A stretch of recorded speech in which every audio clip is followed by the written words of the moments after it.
各位来宾、各位朋友，大家下午好，欢迎来到国家文化产业示范基地古窑，欣赏我们的瓷乐表演。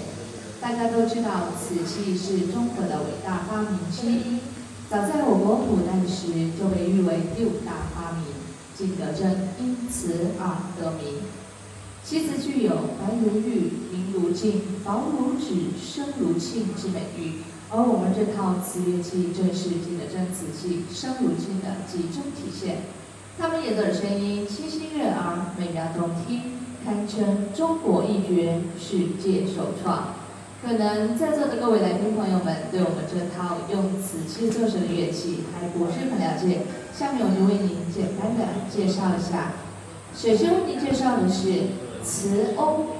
瓷瓯是由48块瓷盘按作10压平均律排列组合而成，也是我们所有乐器当中问世最早的一件。它曾获得国家发明银奖和文化部颁发的科技成果奖。接下来就让我们一同来领略一下瓷瓯它那美妙的声音。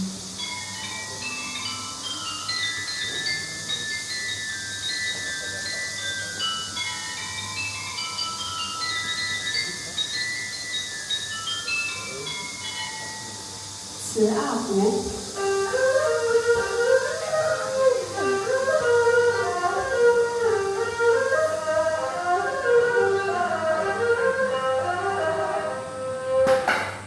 瓷笛。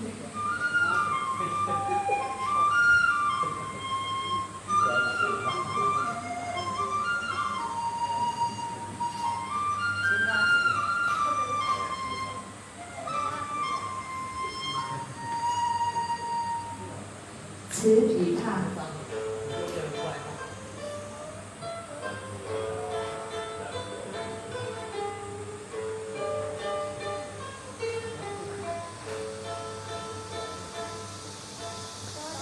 瓷音磬。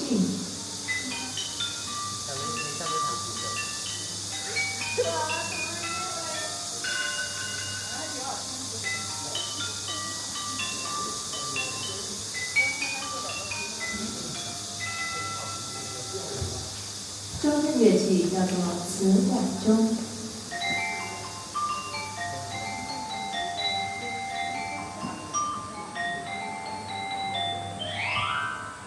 我们这套瓷乐器还包括有瓷鼓、瓷古筝，在这里就不详细介绍了。接下来，请大家继续欣赏青花瓷。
家一起欣赏红梅花儿开。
尊敬的各位来宾、各位朋友，本场词乐表演到这就结束了，感谢您的光临，谢谢。